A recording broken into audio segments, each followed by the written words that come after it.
میں نے پچھلے دنوں سورہ اسراء کی آیات ہیں شروع کی سٹارٹ کی آئے تھے کہ پاک ہے وہ رب، وہ ذات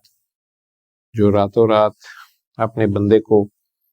مسجد حرام سے مسجد اقصیٰ تک اس کی سیر کراتا ہے، مسجد اقصیٰ تک جس کے ارد گرد ہم نے برکت رکھی ہے تاکہ ہم اسے اپنی کچھ نشانیاں دکھائیں۔ بے شک وہ سننے والا اور دیکھنے والا ہے۔ کون سی نشانیاں ہیں اس کی یا برکت کون سی ہے جس کے لیے سرکار وہاں تک جانا؟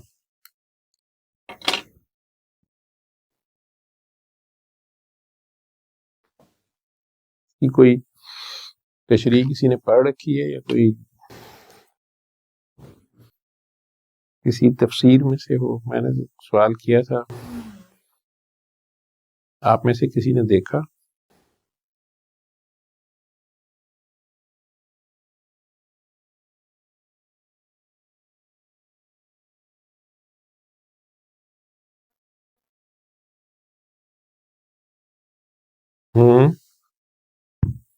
انبیاء سے ملاقات کرائی تھی، وہ انبیاء کو مسجد نبوی میں بھی لایا جا سکتا، وہ ادھر مسجد حرام میں بھی لایا جا سکتا۔ پھر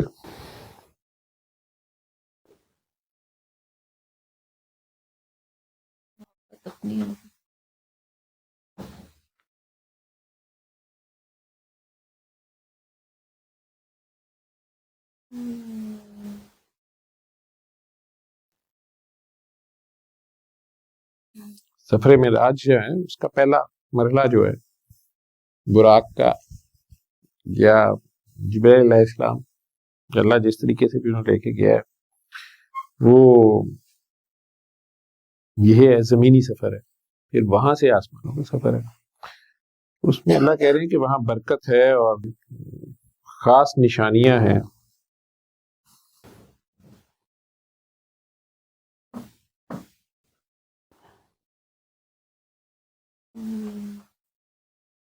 پڑھا ہے کسی نے کچھ؟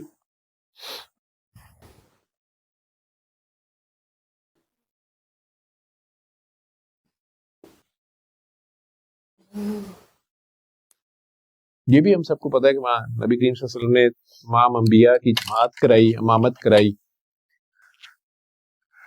کیونکہ حالانکہ سیدنا ابراہیم جیسے انبیاء وہاں موجود ہیں، سیدنا موسیٰ بھی ہوں گے، تو پتہ نہیں باقی انبیاء تو دوسری زمینوں میں تھے، شاید انہیں بھی لایا گیا ہوگا روحانی طور پہ، پھر اللہ تعالیٰ نے انہیں، اور سرکار جو تھے وہ جسمانی طور پہ تھے، روحانی طور یہاں سے یہ بحثیں ہوتی رہتی ہیں نا کہ جسم گیا تھا کہ روح گئی تھی، خدا بہتر جانتا ہے، اس کے لیے دونوں کام ہی مشکل نہیں ہے، لیکن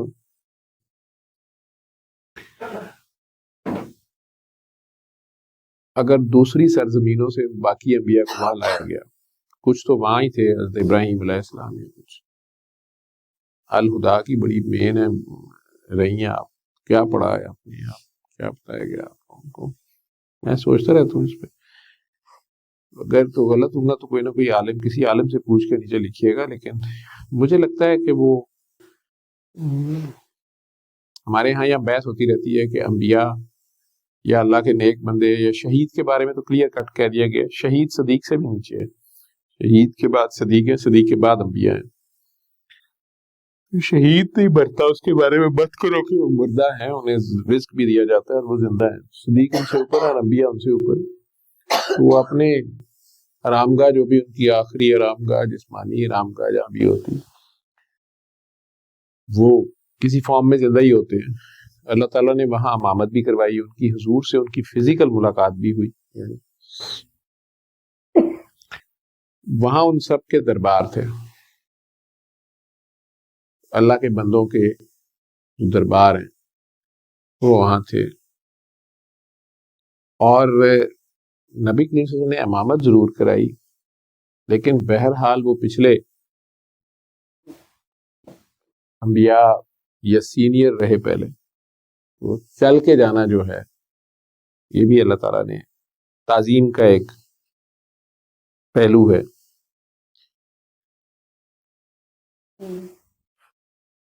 سیر تو نبی کریم صلی اللہ علیہ وسلم پہلے بھی سفر میں، تجارت کے سفر میں بھی شام تک تو گئے ہی ہوئے، تو اللہ تعالیٰ کسی بہانے انہیں ادھر ویسے بھی لے جا سکتے تھے، لیکن اللہ والوں کے ان درباروں پہ چل کے جانا اور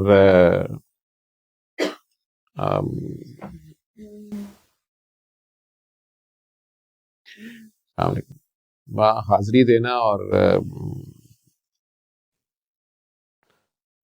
ان سے ملاقات تو خیر کشف القبور جیسے کہتے ہیں، عام اولیاء بھی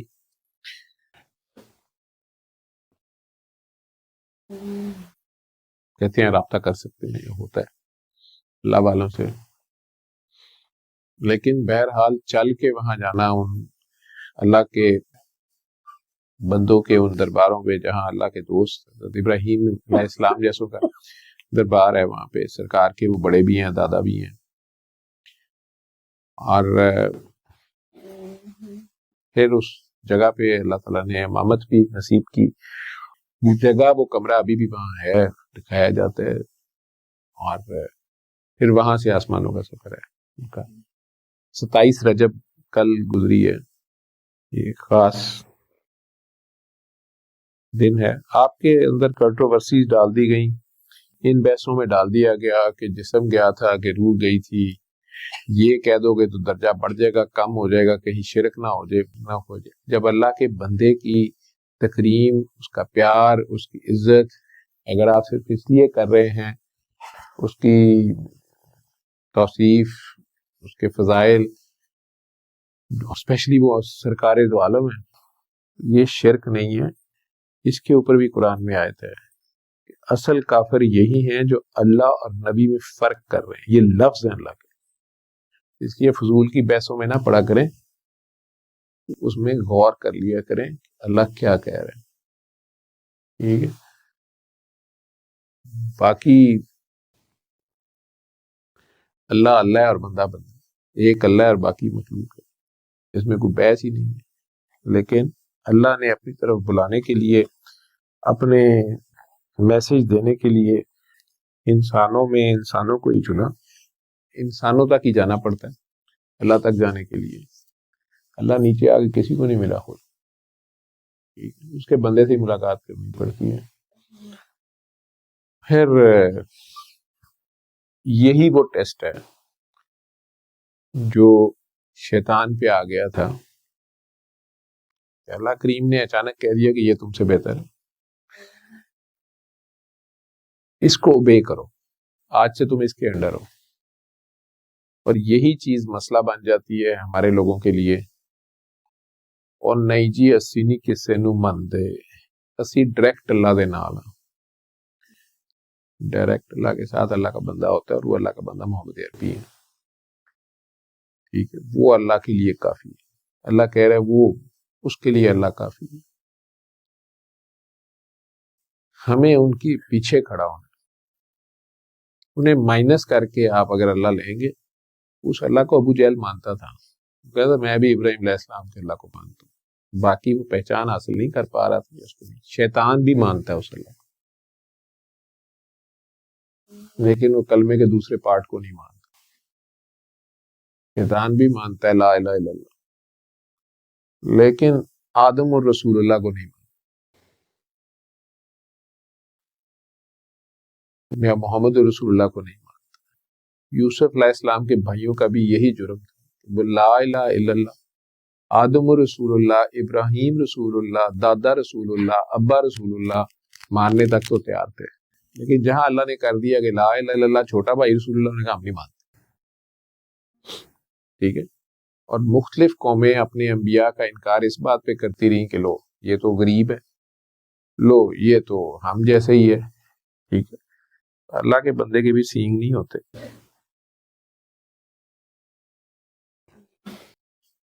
اللہ کی اپنی مرضی ہوتی،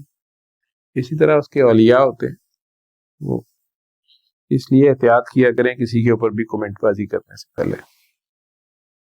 یہی سوچ لیا کریں کہ اگر آپ نے یہ کہنا ہے کہ او جی اسی نہیں کسے نو مان دے، نہیں بابے چھبے مان دے، بالکل آپ اگر یہ کہہ رہے ہیں کہ فراڈیوں کو نہیں مانتے، اچھا کہہ رہے ہیں، ٹھیک کہہ رہے ہیں، لیکن ماننا تو پڑتا ہے کسی نہ کسی کو، ٹھیک ہے۔ اور یا پھر اپنے آپ کو مان جائیں، کہیں وہ آپ ہی نہ ہو، پھر اپنے آپ کو منوا لیں۔ اگر آپ اتنے ہی سرم خان ہیں تو